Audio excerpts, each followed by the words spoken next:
Hello and welcome back to the channel.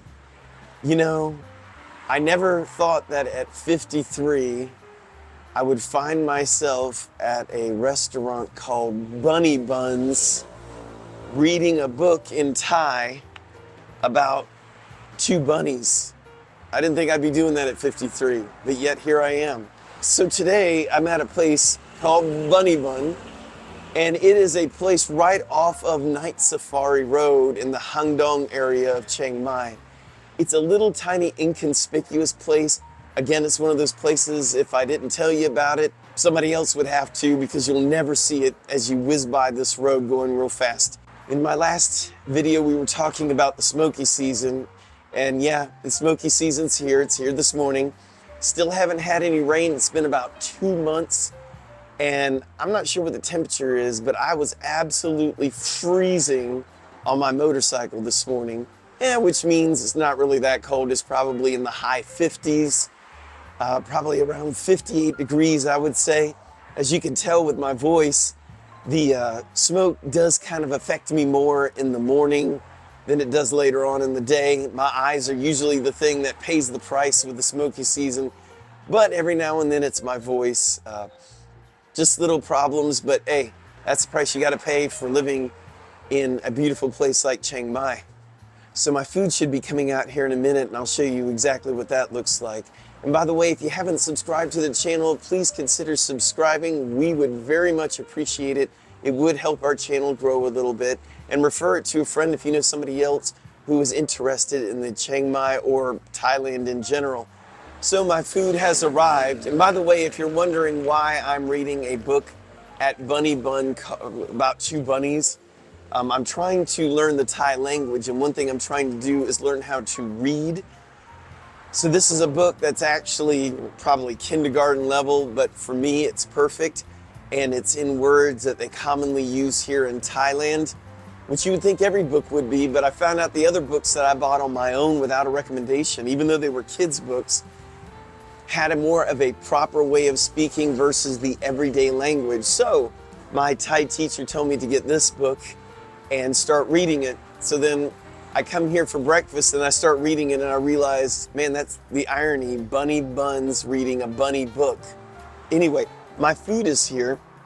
I got what they call the American breakfast, and that is bacon, ham, toast, and 2 fried eggs. So anyway, I'm gonna get started on this.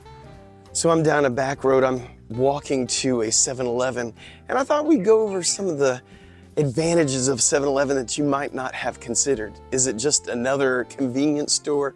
No. Why is that? Well, you can do a lot more at a 7-Eleven than appears to the eye. For instance, if you have your electric bill, you can pay it there. When you get your water bill, you can pay it there at the 7-Eleven, which is super convenient. Another thing that I wanted to mention about 7-Eleven is that if it's your first time in Thailand, you go into a 7-Eleven and you buy all these things, do know that they're not going to give you a bag unless you ask for it, and it costs 1 baht. Big deal. But I just thought you'd like to know that ahead of time, that if you do want a bag, make sure you make that clear. You can just hold up your hand like you want a bag or whatever. If you don't know any Thai, they'll understand what you're saying, and they will get you a bag, which will make your life a little bit better. Another thing a lot of people don't realize is they do sell hot food there.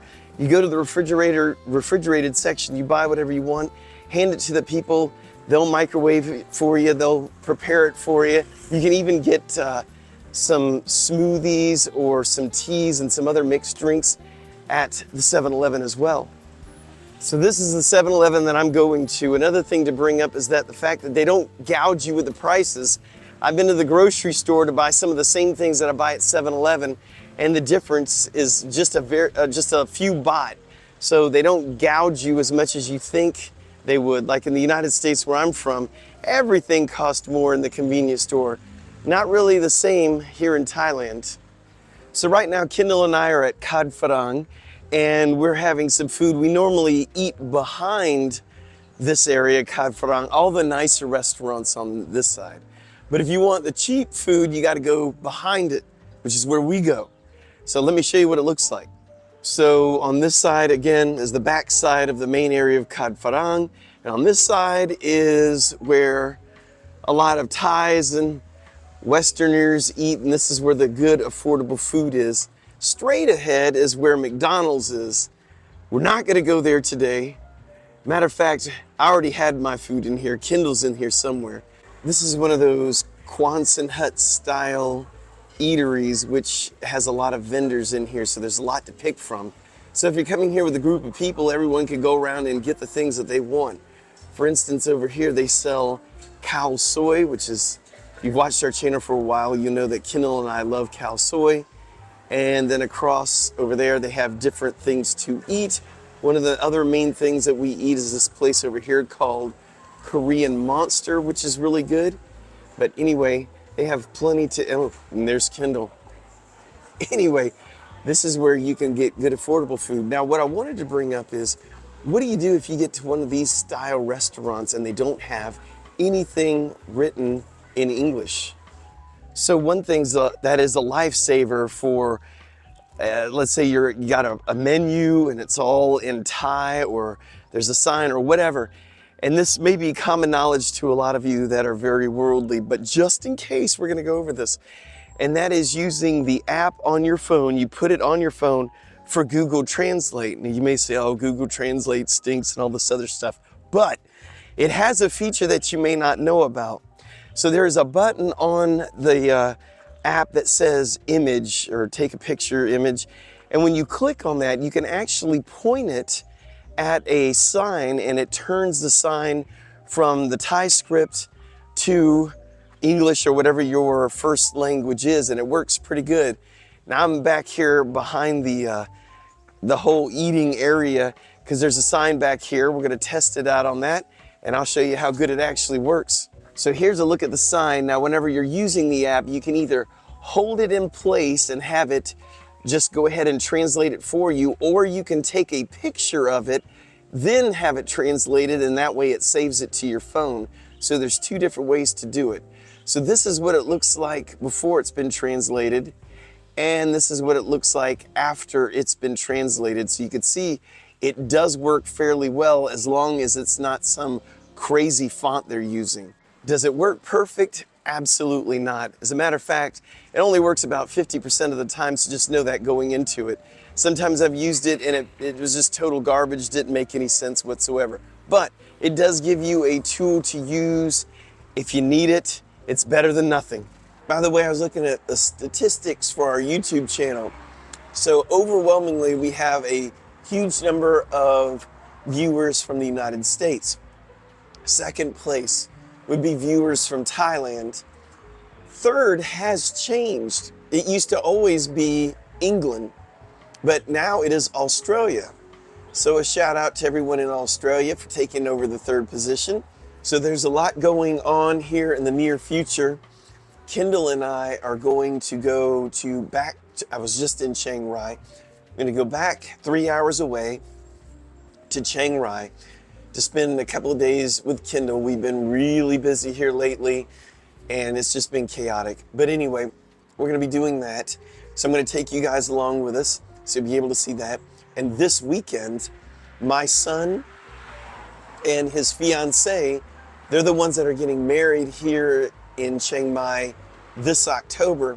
They're gonna be here for a week doing wedding planning and arrangements, and I'm sure I'm gonna show them different places. I'm gonna try to go to places that I haven't been before, and I'll make sure to take you guys with me along for that too. So that's coming up soon. Well, I don't know if you saw it, but I put out a poll on the YouTube channel asking you all if you would visit Chiang Mai in the smoky season. And I mean, it seems to be divided right down the middle. Half said yes, half said no. However, I'm gonna give you my take on it. I probably, if I was gonna visit here for vacation, I probably would not come in the smoky season, simply because a lot of the beautiful scenery that you're wanting to see, you know, the beautiful mountains, the rolling hills, you know, taking beautiful hikes and seeing all the views, going to the temples that are up on the mountains looking out, the view's just not there. I would say wait, if you can, to a time when it wasn't smoky. Unfortunately, this year, as we talked about before, it's starting early. It's only January and we're already in the smoky season. But anyway, let's hope that we get some rain here soon and knock out some of these fires all over the place, calm down the smoky season, and hopefully corral it back to where it's supposed to be, where it gets really bad in March and April. Well, that's all I have for you in this episode. Again, if you haven't subscribed, please consider subscribing, and thank you for watching the channel. We really appreciate your supports, and comment down below, say hello to us, and until next time, Kap Kun Kap.